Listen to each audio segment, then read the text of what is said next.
not saying this works this well every time, but 5 years of chronic lower back pain. I do believe it was tying in the shoulder with the hip that made the biggest difference. And he's been reporting back to me this week, just doing these runs without any back pain. And it was just as simple as starting to learn to lead with that shoulder. Yeah, and one of our favorite secret muscles, right? The QL says, I'm giving up. I can't do this. Welcome to the RunFORM podcast. I'm Bobby McGee, running mechanics expert. And I'm Matt Pendola, your run-specific strength coach. Matt and I have been working together for almost a decade on some of the top athletes in the world, and we've decided to share that process with you guys. Hey, Matt, good to see you. You're looking lean and fit, and I know you've got a big event coming up, so tell us about it. Yeah, well, thanks. I think it's interesting because you said lean and fit, and oftentimes lately I hear skinny, right?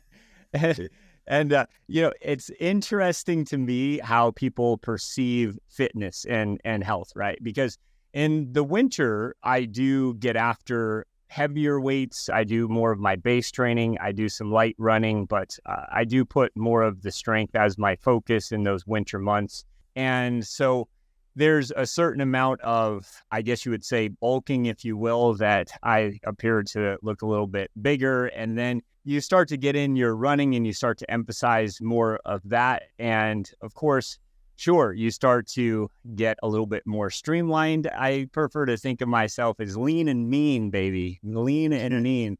But, it's like I say, it's kind of interesting where some people will look at you thinking that if you are not as big, oh, geez, what's happened there? Have you been sick? Are you no, okay, great. I'm feeling fast and free, baby. So, very interesting to me, yet I was just telling you before the podcast started that with the sled, I've been doing some pretty heavy pulls and pushes, some good concentric work, getting ready for the relay. And my strength is certainly there. It's not maxed out like it was a few months ago, but I've retained a lot of my strength in this process. And I'm always experimenting with that. I'm my own guinea pig and seeing how strong that I can, or gain, in other words, what I can hold on to that strength as much as possible as I am heading towards my race. And so that's always kind of fun for me, that process. But when I get leaner, I guess because I'm taller too,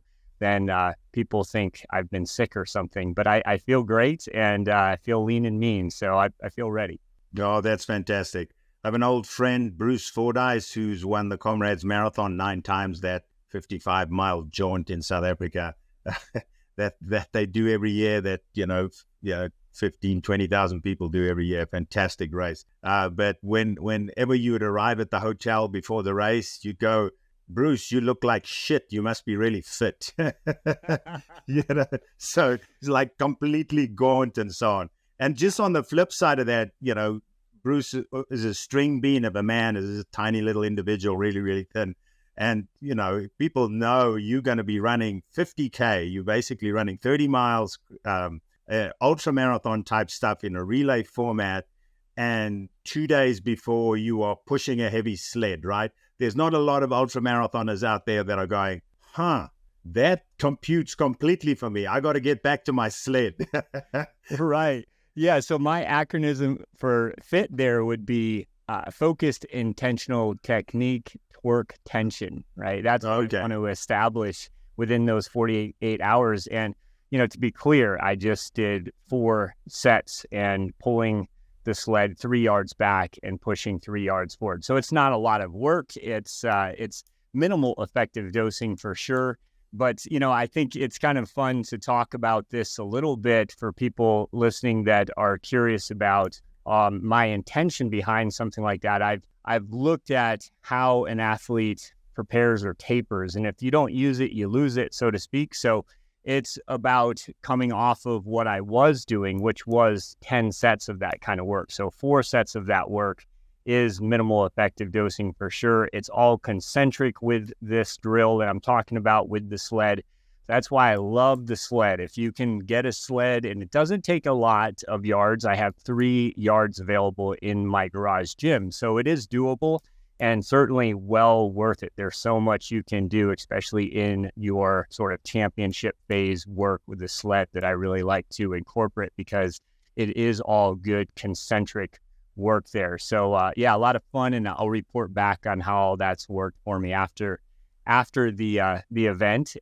But I think it's kind of fun too to just talk about the mindset that I've learned from you behind this, because I have 6 legs to do. The first leg is arguably the hardest leg, and it's going to be up in the mountains. They actually require you to carry water. It's a little bit more of a grind. It's arduous. You're doing a good 3 miles of running up, right? And then you have to bomb down. So a lot of breakdown on the way back down. And so that is where you have to be careful, your first of 6 legs, that you're not overcooking it, you're not overdoing it. So I practiced that leg last week, and just to kind of get to know the course, but mainly for my breathing and my mindset. And Yeah. Right. So I took just a couple miles of that course where I said, okay, I'm going to do this at the pace I want. I'm going to check in on my breathing. And then from there, look at what the pace was. And so I think that was a win for me, because my heart rate was in the 120s. I did that at about 126 beats a minute.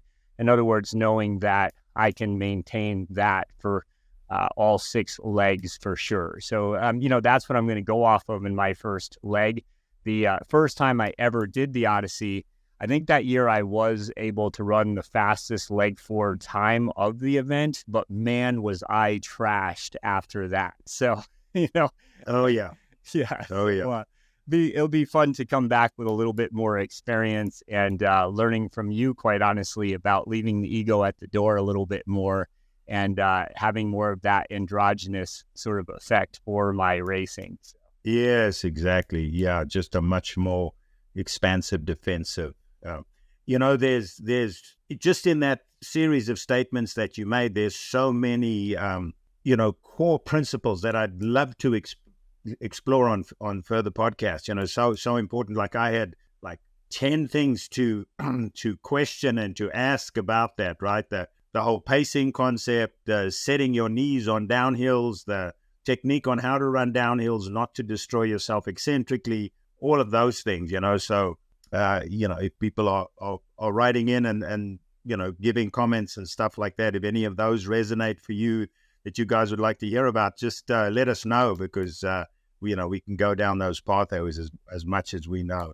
Yeah, pacing is so important there from, both a mechanical standpoint, nutritional standpoint, recovery standpoint, as well as a performance standpoint, right? It's really one of those races where you've got to be thinking of the last leg when you're running the first leg. You've just got to put that in the back of your mind and saying, get through this, because you can crush this if it was a one-time thing, but you've got 4 more to go.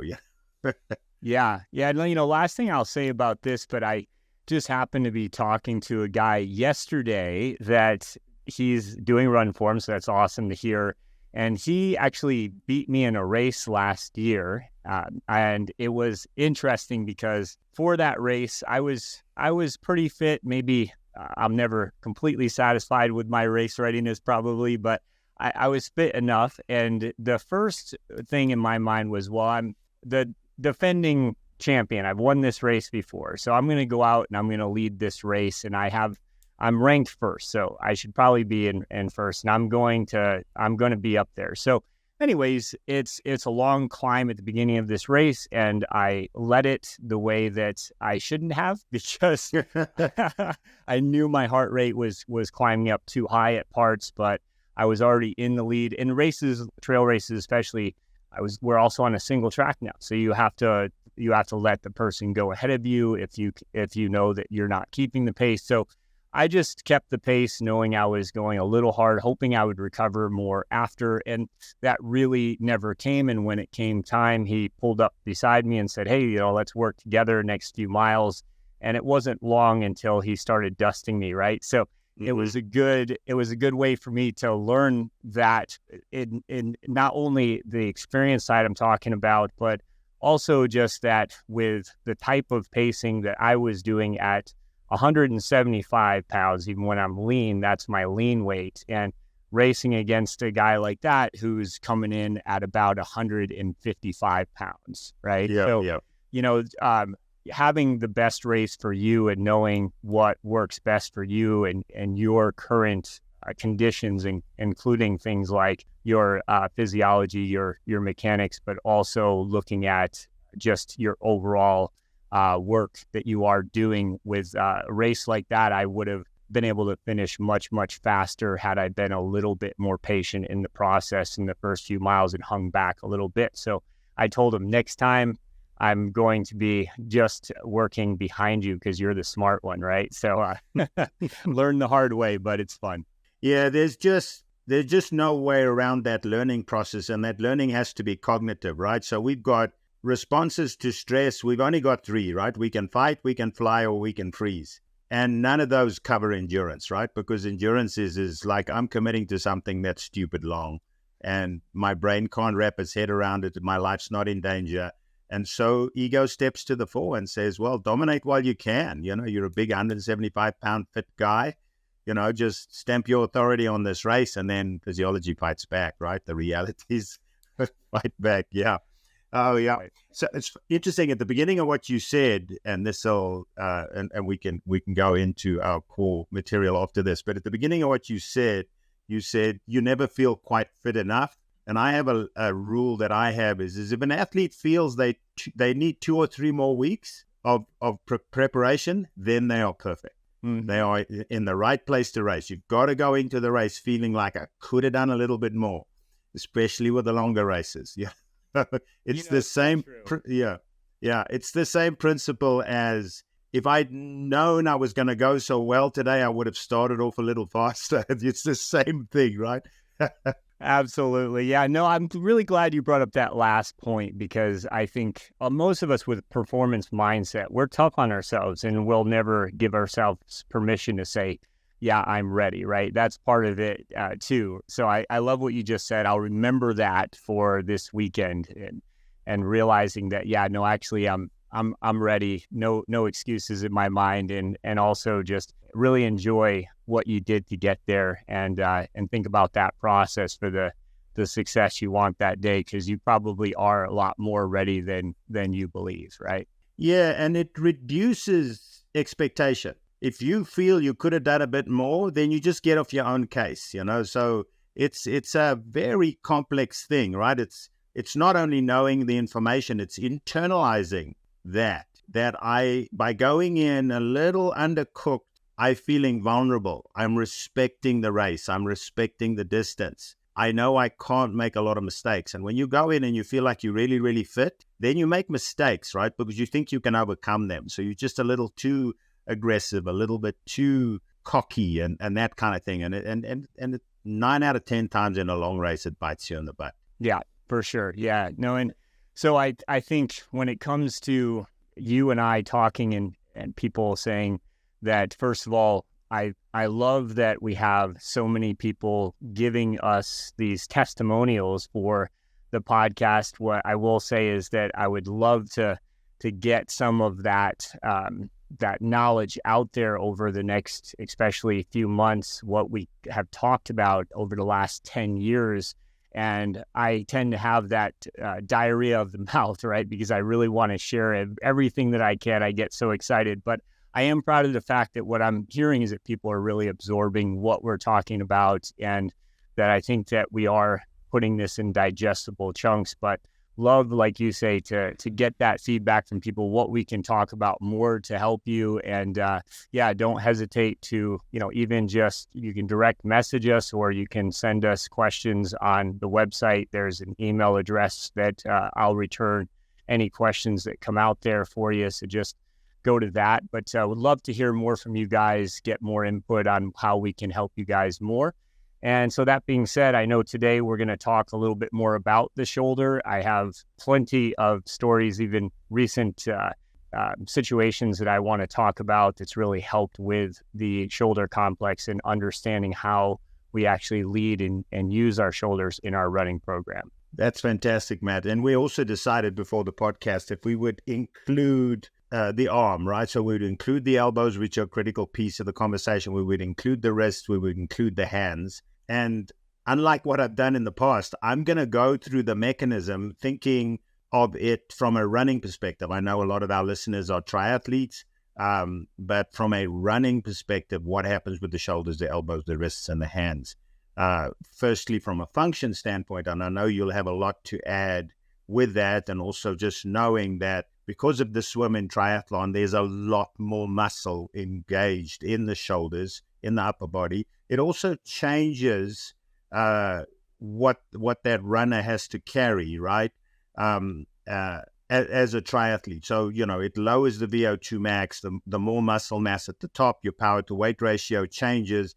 That's an adaptation phase to go through. But I think as a general rule of thumb, and I remember early on in my triathlon coaching days, talking to athletes about what they are doing within the gym in terms of, do they need as much pec mass or as much delt mass or as much lat mass as they have to swim to the demands of competition? If they are meeting the demands of competition, should they be developing the size of their pecs and their delts and their lats anymore? Because they're already meeting the demands of competition in the swim, and big pecs, big delts, big lats, etc., are not conducive to helping them that much in the run, because that upper body strength is much more postural, much more from a coordination standpoint. So before I jump into how the shoulders, elbows, hands, wrists function, Matt, will you say a little bit more about that, requirement of muscle in the upper body?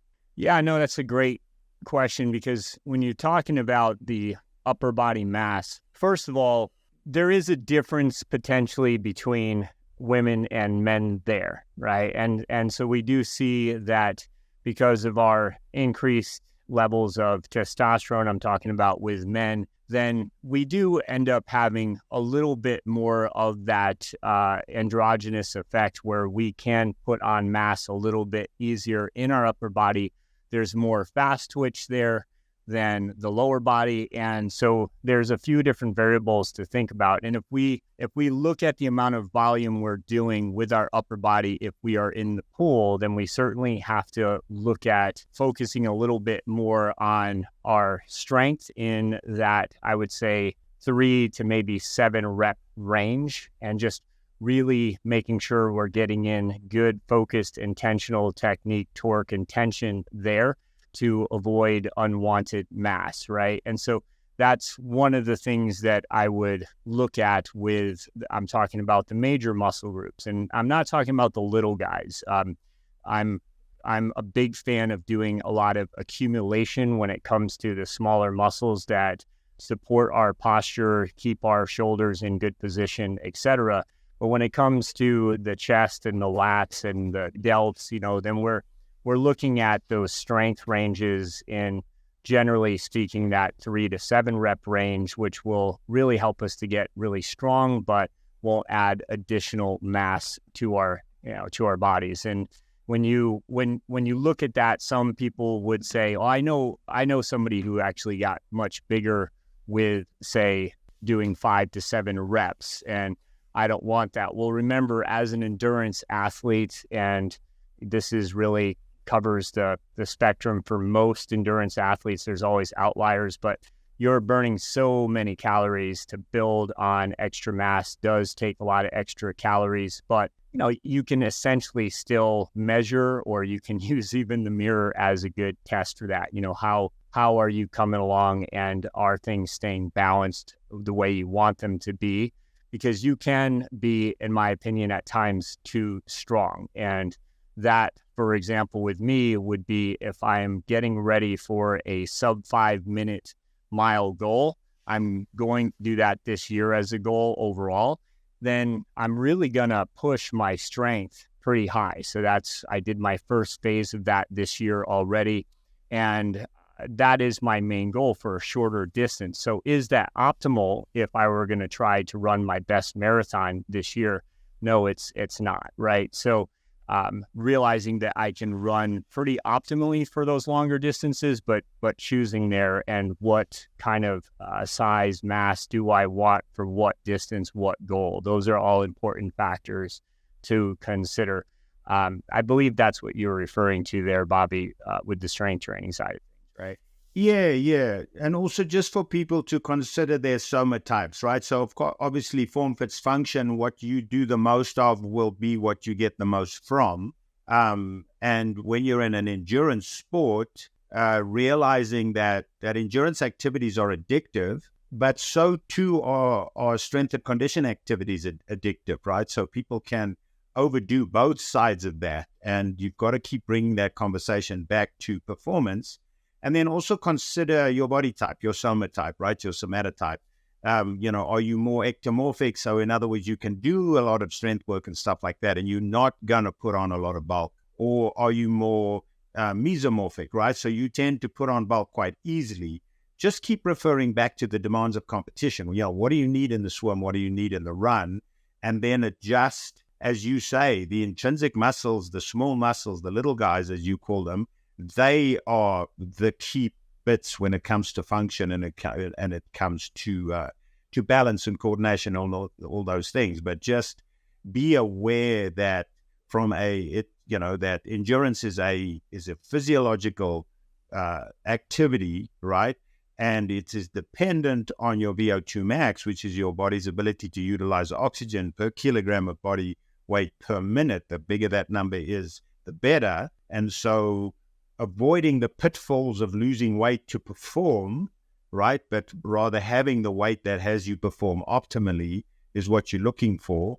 Just being aware that the more bulk you have, especially in your upper body, which I call non-propulsive mass, that reduces your aerobic capacity. So just play that game, and it's not a question of just lighter is better, but it has to be optimal to the function that you're seeking from that.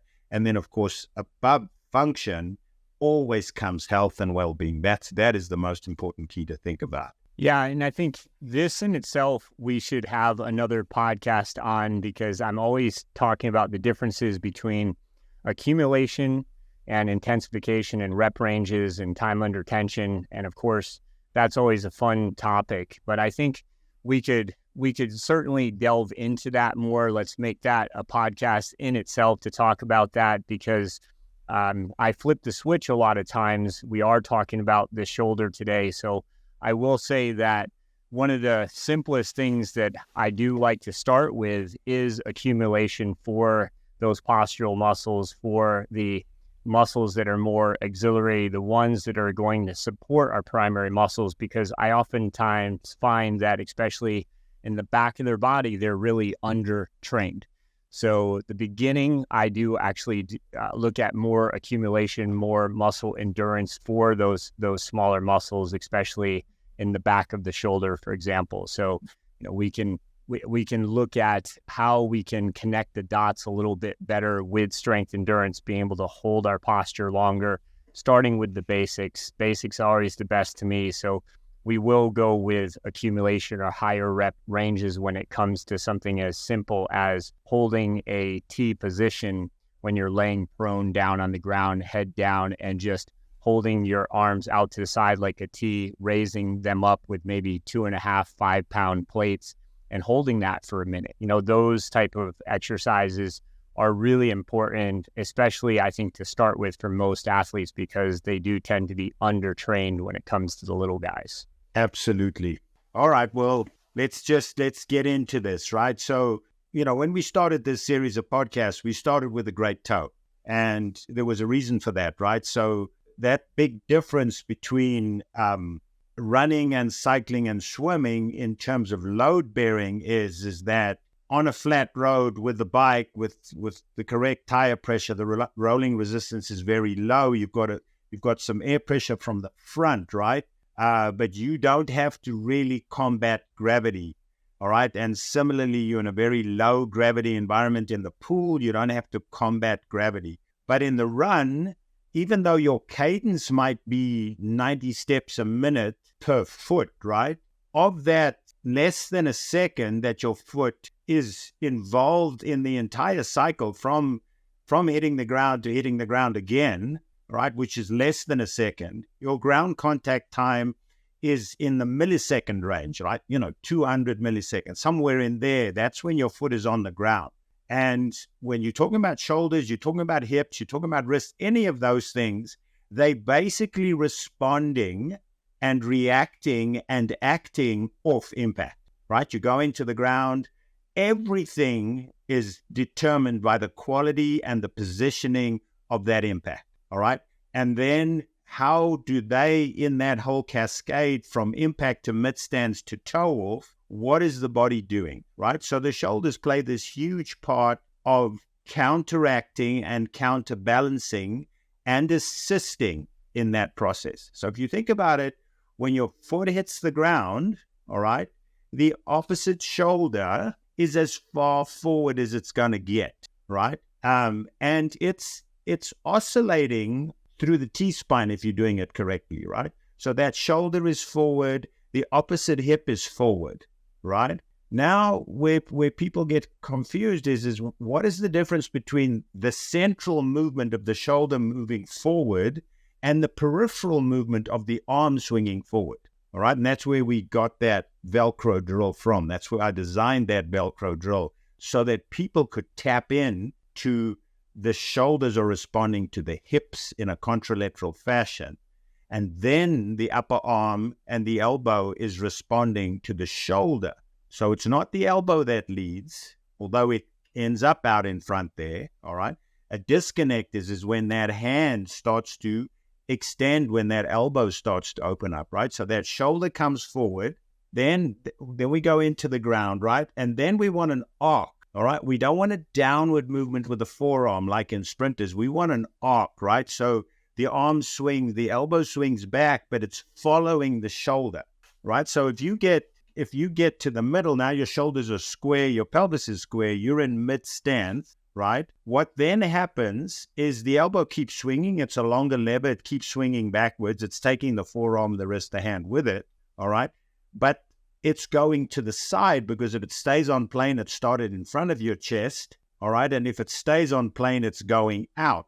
And when we're going out, we're disconnecting. How do we get that arm to stay connected, right? It's when the shoulder goes back. Now the arm goes back. It stays on that linear plane. And when we reach terminal extension with the shoulder, the elbow doesn't deflate by letting the forearm go. The elbow stays part of that process.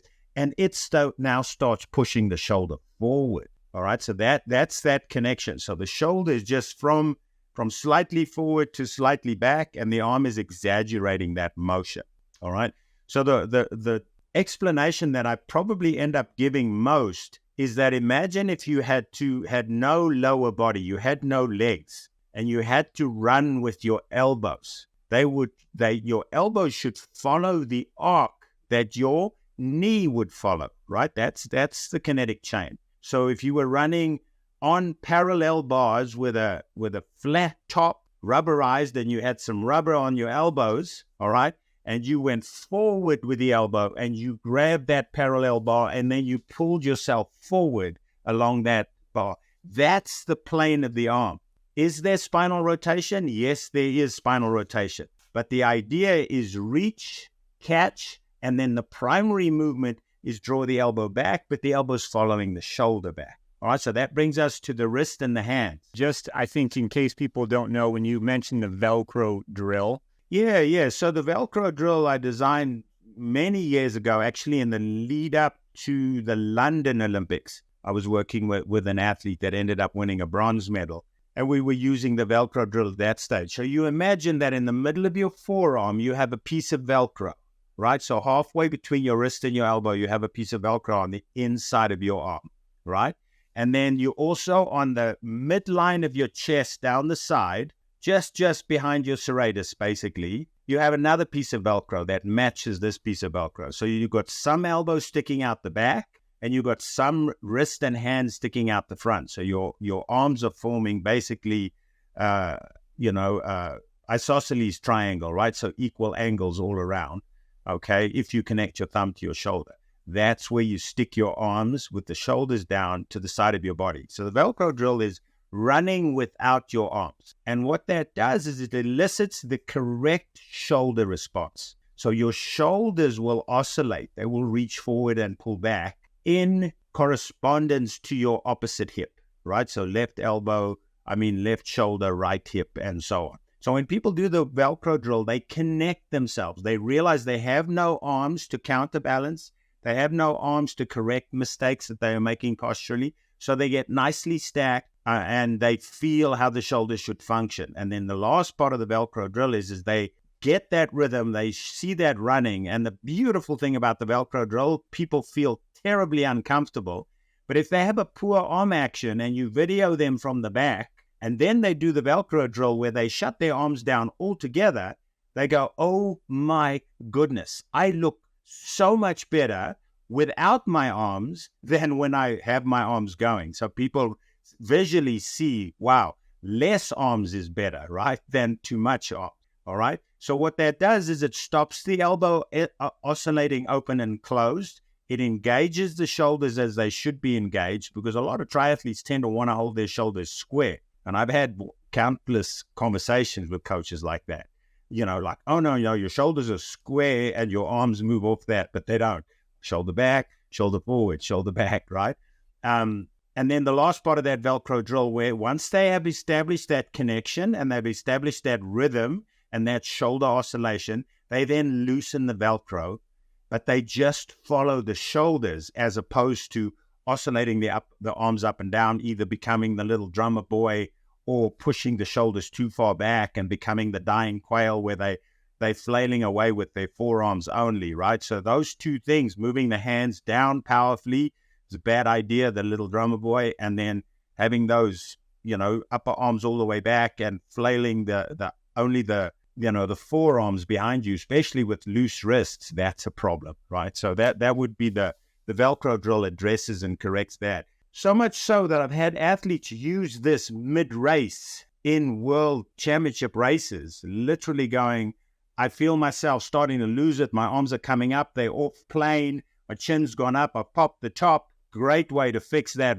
Mid-race is Velcro drill. 3 or 4 steps with the Velcro drill. Everything comes together, sets it up nicely, just like set it and forget it with the xiphoid process, getting that chest down, same thing, just establish, and now your arms are back on plane and they're nice and compact, which is one of the 3 C's that we are looking for. Yeah, and this is an example that I would give where just last week I worked with a guy using RunFORM, but he happens to be a local guy. So I worked with him, just kind of looked at some basic things with his gait, but seeing that he wasn't actually leading with his left shoulder. Now he had right lower back pain. So he was lacking that hip extension. Now learning to lead with that left shoulder and giving him some drills to work on there. I'm not saying this works this well every time, but 5 years of chronic lower back pain. I did have him do some specific drills like a reverse clamshell for his lower back, but I do believe it was tying in the shoulder with the hip that made the biggest difference. And he's been reporting back to me this week, just doing these runs without any back pain. And it was just as simple as starting to learn to lead with that shoulder. So it's a lot. I bring this up because it's a lot more important, I think, than people realize. And quite honestly, it wasn't until my work with you that I realized how important it was to really get that shoulder so enriched with the rest of your chain, get that leading. Yeah, and one of our favorite secret muscles, right? The QL. The QL is lost without a shoulder hip connection. It's completely lost. It can't do its job. If you've got that chest, posteriorly rotated, the QL says, I'm giving up. I can't do this. And that's quadratus lumborum. People who are unaware of the QL, it's a hip hiker, but also when those QLs work together, it's also a spinal erector. So doing a lot of good work there through the QL. But yeah, that's what we're referring to there when it comes to your QL and working through that chain, following your hip to your shoulder. You can kind of connect the dots there on why it's so important that we're actually setting the position initially in that direction with that forward or that leading shoulder, I should say.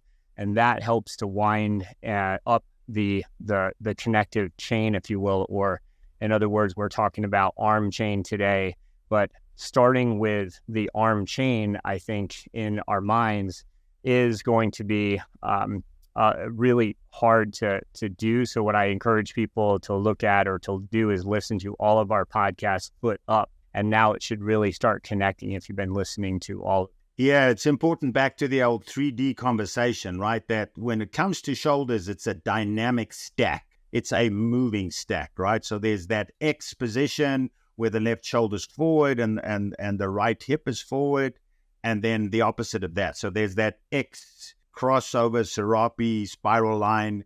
A lot of that is involved in shoulder awareness and shoulder control. So anytime you see a video, part of my analysis tool at the moment is just getting up on a step stool, putting my iPhone in slow-mo above the athlete's head so that I can see the shoulders and the arms from above. And you can pick up asymmetries, you can pick up which shoulder is oscillating correctly, which one is not. Is there a difference between them? Are they too static? Are they shifting from side to side? In other words, athletes using too much form power to stay on top of their pelvis. All of those things picked up. I mean, my favorite shots at the Olympics are of the overhead cameras when the guys running the 10,000 and the 5,000, seeing the massive amount of shoulder work that they do. There's a fantastic shot in the World Championships of Jenny Simpson winning, and the shot is taken from the main bleachers, right? And she is so turned that you can see the middle of her chest from a photograph taken 90 degrees from the side of her. You can see her chest as she's reaching. That's how effectively she's using her shoulders in a full sprint. So it's like super exciting to see that, right? I just get excited when I think about all of these deep underlying cues that you can get that can really help a runner, right? Where how many runners are literally thinking about how am I moving my shoulders, and is that helping my balance, and is that helping my stack, and is that helping my center of mass forward? You know, all of those things that the shoulder play a role with, right? So just like in looking at the legs, overstriding is anything ahead of your center of mass, right? So anything on the ground ahead of your center of mass is causing braking. And there's always going to be a bit of that, right? But good stride length is created behind you. And exactly the same with the arm. When the hand comes up to the front here, all right, and in distance running, it's like a lot lower than that, right? It's like at sort of like nipple height is where you want to get it to. And you can only just see the top of your hands with your peripheral vision downwards, right? But the big one is this is the reset motion when the hand comes to the front. The prime motion in arm swing is backwards with the elbow. There used to be a style of running back 50s and pre that called pulling, where it was opposite to that. The hands were lower, the hands were pulled powerfully forward. It just ended up that pullers were injured a lot. They weren't great sprinters at the end of races and so on. And pulling is just not a way to run anymore. You still see occasionally, you'll see somebody in a park doing a little jog and it's a puller and up come the arms powerfully forward and the whole upper body's moving. It's quite interesting to see how we've developed that, right? And it's hell on your hamstrings as well, all right? But now it's driving. So it's a quiet set in the front, powerful push to the back. And the faster you go, the higher you want your elbow to be at the back, because that's causing that extension that you're looking for, right? With the thighs, you know, so you governing your knee, you pull back hard at the back, you set the knee higher in the front, right? So that's where that helps. So when it gets to elbow angle, you know, people talk about 90 degrees. A lot of top distance runners actually have a much smaller elbow angle than 90 degrees. They have a much tighter elbow angle. Their forearm, top of their forearm is much closer to their bicep, all right? It is absolutely okay and even recommended that the smallest elbow angle is when you peak in the front, when you extend to the front. That's your smallest elbow angle. As you're going down, you're opening your elbow, but you're controlling it. That's where I talk about the glass tutu, right? You imagine you've got a glass tutu on your hip line. You don't want to break that glass tutu with your hand. for the majority of your arm swing, you want the tip of your elbow to be the longest lever of the process. You don't want the outside of your hand to be the longest lever, because that's going to bring your cadence down, and that's going to make your ground contact time longer, and that's also going to make the pressure that you put into the ground early into your stance phase too high, okay? So you kind of want to imagine your arm, your elbow forming these arcs, right? As opposed to the forearm getting in the way on the way down and having that forearm go real low and that hand go down real low, which is what sprinters do. But they do it a lot more when they're accelerating out of the blocks. And when they start to do upright sprinting, their arm angle becomes more contained. And even 400-meter runners seldom get that elbow angle at peak extension at the back more than 90 degrees. Very few of them do. And when they do, they struggle to accelerate when they have that big arm action or, come back to respond to surges and stuff like that. Now, very importantly with the wrists is you want to keep the wrists firm and the hands loose. A lot of people keep the hands tight, but the wrists loose, and that, again, that's why we do that drill in RunFORM called, the bladed hands, so that people get a sense. My greatest recollection, the greatest blade hand runner of all time was Carl Lewis, right?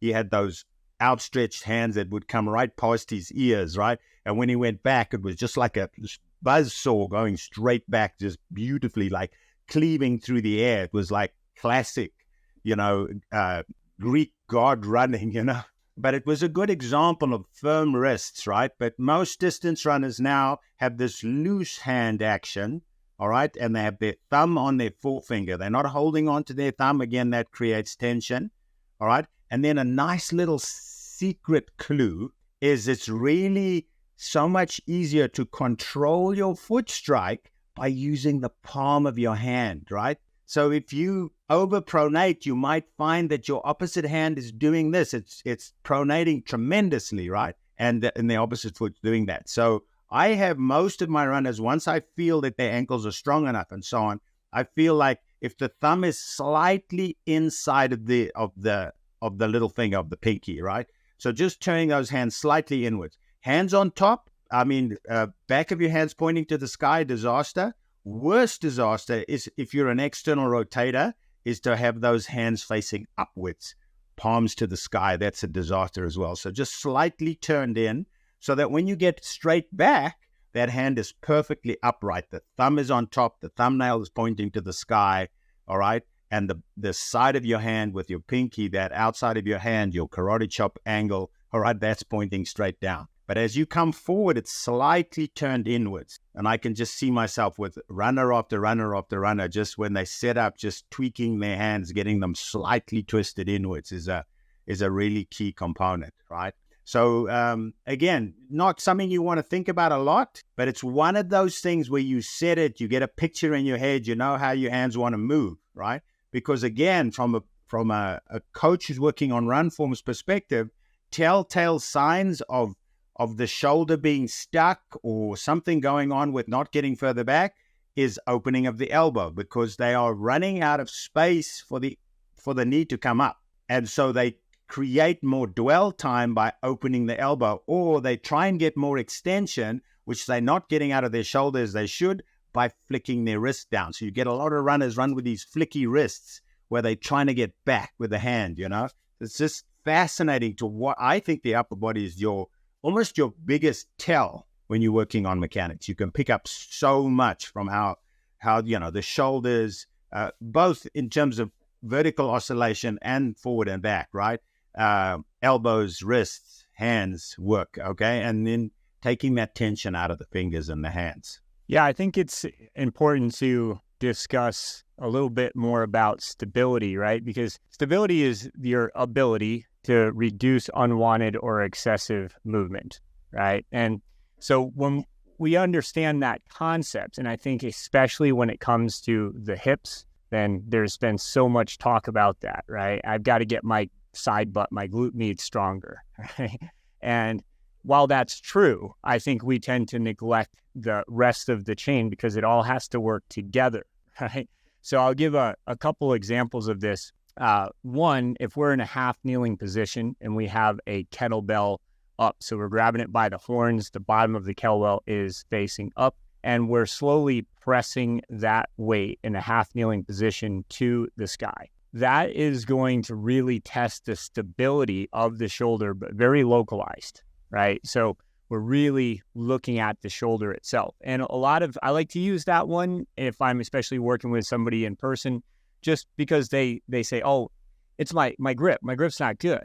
Well, that's really coming from your shoulder, okay? So that's the first thing, is understanding the difference between, say, your grip and your stability, okay, through the shoulder. Now, once we look at something like that more localized, and then once we do something like that, we may want to look at the overall, what I call athlete anchor, right? So how is it tying in with everything else?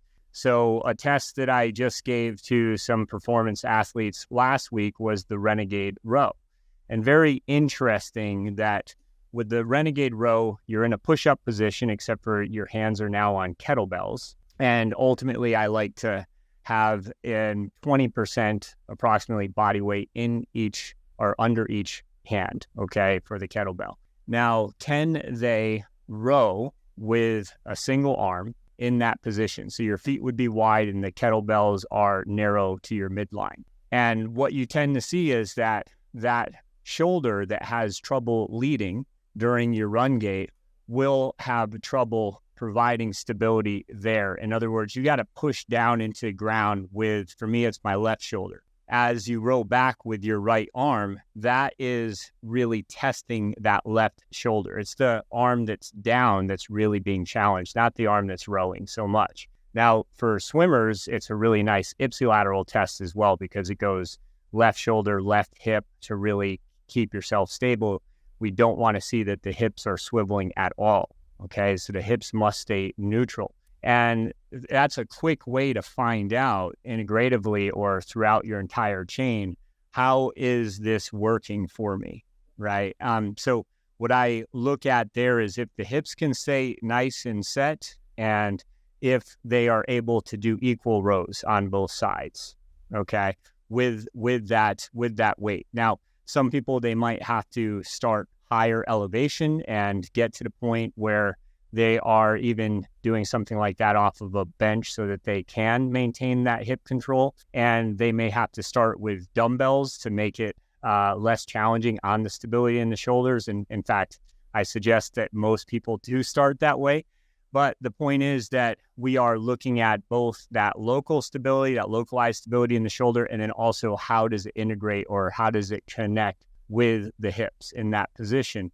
So the serratus anterior is a muscle that you and I have talked a lot about, and I think it has to be in the shoulder conversation. So that's that superhero muscle that is just part of your riblets, right? So you can see that muscle really built up, and on superhero characters, we've talked about that before, but it's going to protract the scapula, but it's also going to provide that upward rotation in the scapula. So I think a missing link in getting really good shoulder to lead and really good thoracic rotation is the serratus anterior. I consider that muscle to be part of the core. That's, to me, where I may differ than some other strength coaches, but I incorporate that with core work predominantly. And so really in our RunFORM program, but when we have these drills where you are pushing the band away from you with resistance and you're getting those scaps to protract, or we have various movements where we are not just contracting, but reacting to the bands,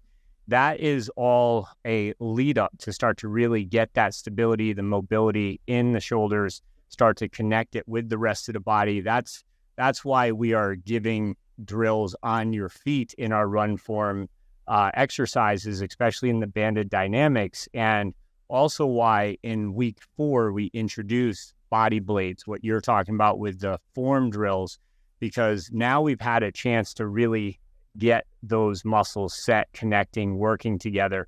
Now we can start to work on the body blades and really use the arms for the balance, the overall cadence that we want to be able to maintain with those shoulders leading the way, so to speak. And I think I'll close off with this, Bobby, but if you are talking about cadence, I think that's a good conversation to touch on if our shoulders or our arm chain, if that slows down because we are pulling along, and why that tends to cause more injuries, why that tends to affect our gait. In other words, slow our gait down, right? So what the arms are doing, the hips are following with.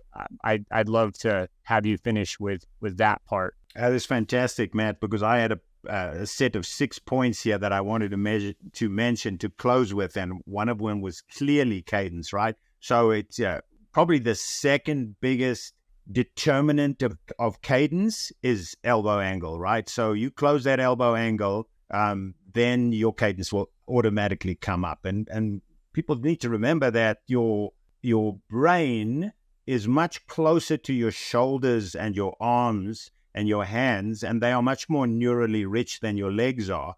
And so they can lead a process, right? So if you synthetically or cognitively, when you're running hills, focus on hitting your elbows back, that will improve your performance on the hill. That'll increase your leg spring stiffness. That'll increase your cadence, right?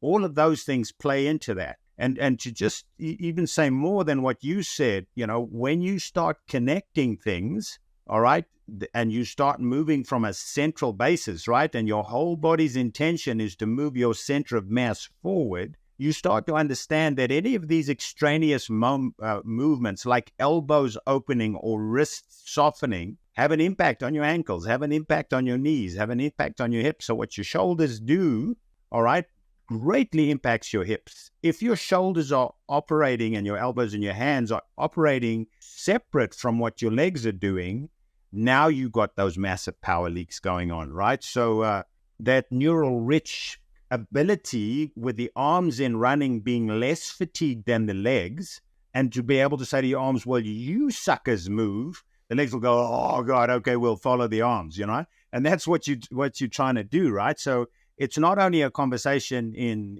economy, but it's a conversation in performance, right? So, for example, there's no better place to sort out your arm action than with hill repeats, all right? It's really hard to do stupid things with your arms when you run hills, because your legs are not going to let you do stupid things, right? Because you've got to stay pretty linear. You've got to be working those elbows. Otherwise, the hill's going to win, right? And you have to shorten that cadence and that kind of thing. So I kind of like the conversation. A lot of distance runners will swing back and they'll shut their elbow angle more on the way back, which I think is just fine. There have been great triathletes that have run like that, Gwen Jorgensen being one, Emma Moffat, another one from Australia, Olympic medalist from Beijing.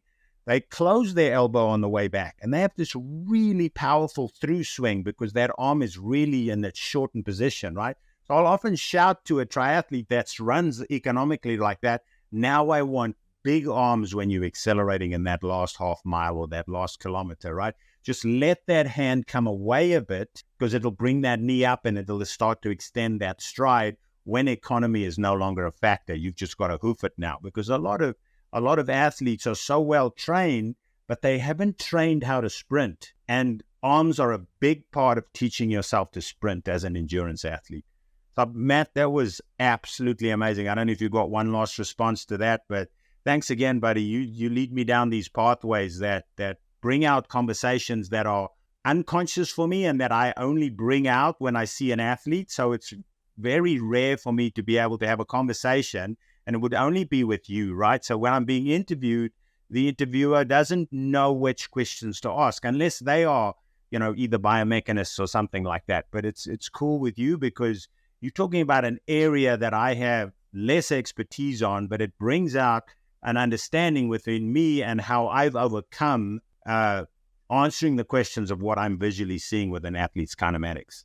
No, thanks, Bobby. And, same here. But I would say that my suggestion, if you're looking at a program like RunFORM with our movement library, people have asked me, hey, how come you have so much with the shoulder girdle in the movement library section? And we added movements there. And that was because we know that the overall program, we are looking at all of the different systems that we've already talked about on the podcast. We're going to talk about the head next, and that's going to be a great conversation. But looking at how we can connect these dots, I came to realize, as I said prior in this podcast, that I think a little bit more could and should be done oftentimes with athletes in that posterior chain, but particularly in or throughout the posterior shoulder girdle. So, having movements there where we're really working on better external rotation, but more stability,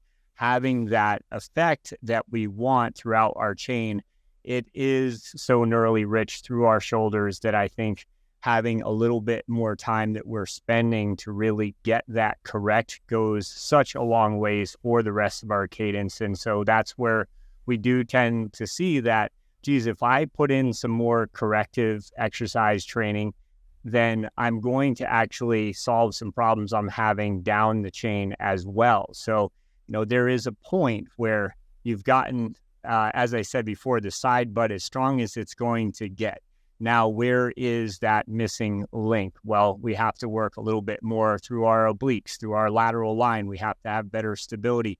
Are we even starting that balance with good connections with our shoulders so we can use those arms for better balance? And so it all builds on a simple concept that any training that you do, if it's good training, it's going to work on giving you a better balance. And that's what we try to achieve with a program like RunFORM. That's why we have the order that we have. And that's why after 12 weeks, people will say, I know I can have somebody like Bobby look at my RunFORM, but I can already tell you that personally, after 3 months of doing the program, was at 6 revolutions per minute higher at 6-minute mile for my own running. And that's after, about 40 years of running consistently, right? So it does work, and it does connect. And I think that if we just follow a system like this, then we are going to see that effect. And so I do really encourage people to at least go to our movement improvement, because we do get you started with some really good archetypes for each joint of your body and give you a good starting point. But it's meant to progress from there through RunFORM. And that's where I'd like to leave it as far as the conversation around what really works. It's establishing a really good overall balance to support your running, and anything that is beyond that can actually take away from it. So I think it's really important that we talk about the proper dosing, that we talk about the schedule that you can manage on a daily basis in more smaller effective doses. And that's what we did with RunFORM. So now I feel like I'm advertising it, but I can't help myself. It works. Yep. So just again, Matt, good luck with the relay. Remember to push those elbows a little open on those big downhills in that opening leg, and get those elbows a little bit away from your body. Lower your center of mass a little bit. Increase your balance so that you don't eccentrically destroy your quads in leg one, so that you're strong in the later stages of the event. So good luck, Matt, and thanks again for today. Wonderful. Yeah, thank you so much, Bobby. I will do that. As always, thanks for listening to the RunFORM podcast. And as a reminder, we offer a totally free movement improvement assessment on our Pendola Project website. Here, you can get your own personalized protocol that will help your running today. So give that a try. Also, Bobby and I are experts on Any Question app, where you can ask us, any question. So reach out to us directly there. Finally, if you learned anything new today, don't forget to share it with your compadres and leave us a quick review. That really helps us a lot. All the links you need are in the show notes below. Till next time, have a great run. Oh, that was awesome. Yeah.